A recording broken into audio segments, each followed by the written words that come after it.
Let's make vegetable soup, written by Stephen Accardi.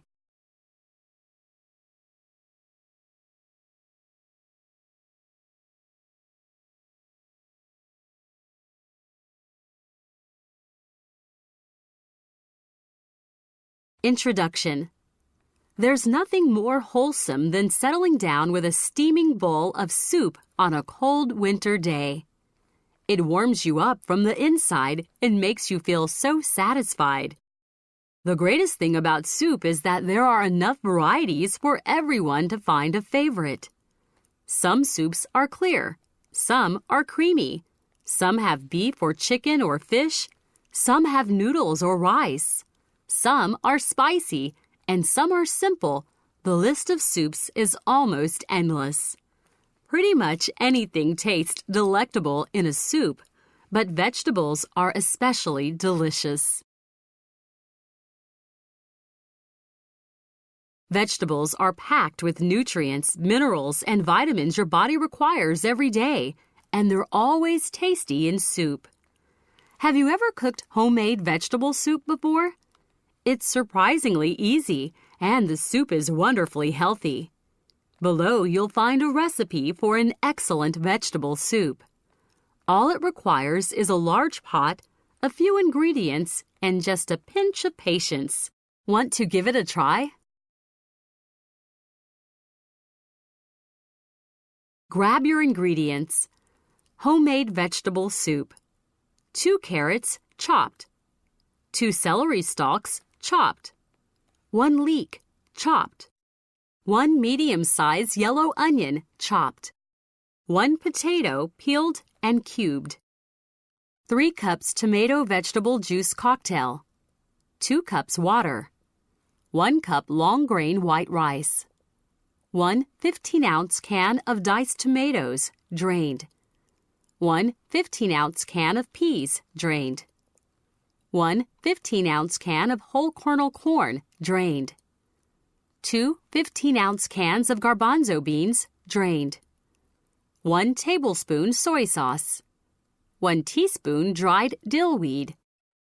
1/2 teaspoon ground black pepper. 1/4 teaspoon dried thyme.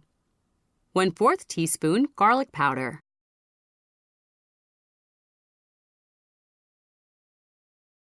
To prepare for cooking, your first step is to collect the ingredients. You'll need a selection of fresh vegetables, including 2 carrots, 2 celery stalks, 1 medium-sized yellow onion, 1 potato, and 1 leek. A leek is a green vegetable with a flavor something like an onion, but milder. Be sure to thoroughly scrub the celery and leek and peel the onion, carrots, and potato. Cook safe. Vegetable peelers can be sharp. Make sure you keep your fingertips and knuckles away from the blade.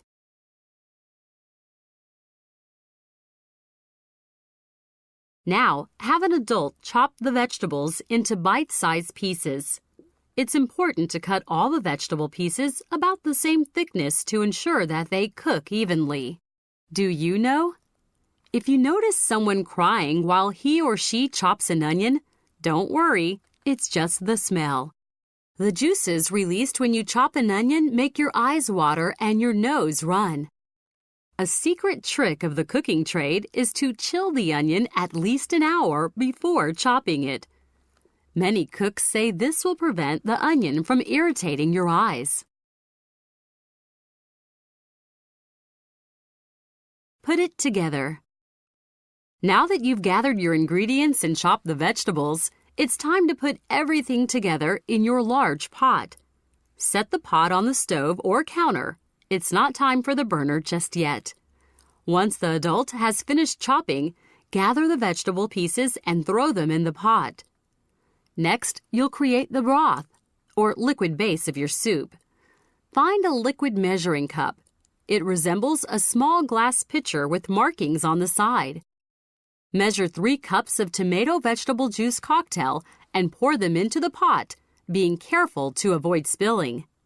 Then, measure 2 cups of cold water and dump that into the pot too. Lastly, Measure out 1 cup of uncooked long-grain white rice using a dry measuring cup and shake it into the broth.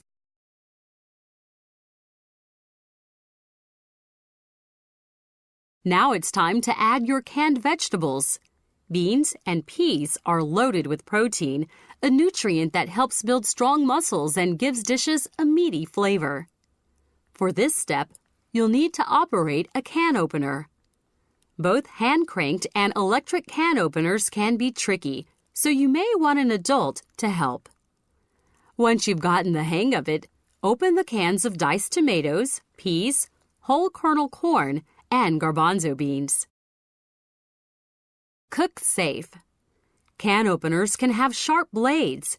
They can also leave sharp edges on the lid and the rim of the can. Be careful when handling sharp metal. After you've opened the cans, you'll have to drain their contents. The simplest way to perform this task is with a strainer, which resembles a bowl with lots of little holes in it. Strainers hold solids while letting liquids flow away. First, place the strainer in the sink and dump the can of tomatoes into it. Then, lift the strainer and gently shake it over the sink, draining as much liquid as possible away from the tomatoes. Finally, once the strainer stops dripping, carry it to the pot and slide the tomatoes in. You may want to hold your palm under the strainer to catch any last few drops of liquid. You wouldn't want that mess on the floor. It's much easier to rinse your hands than it is to mop.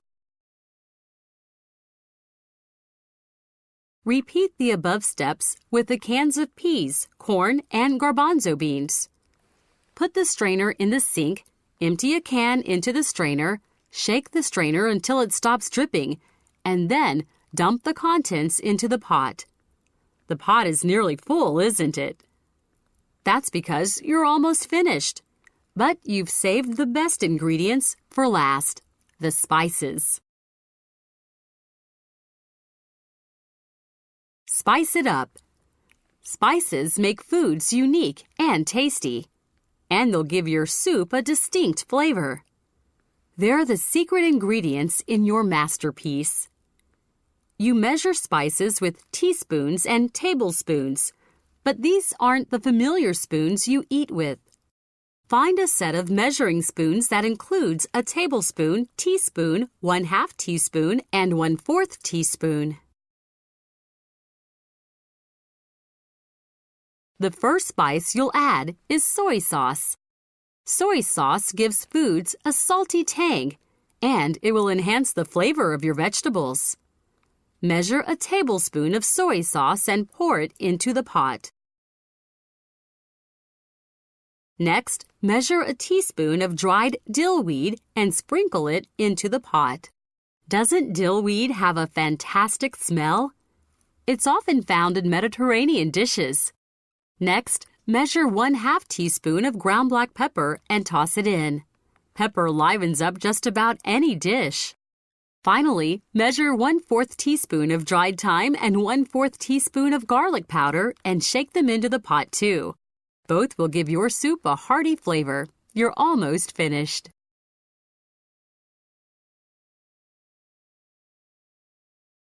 Let's cook. Now you're ready to cook your soup.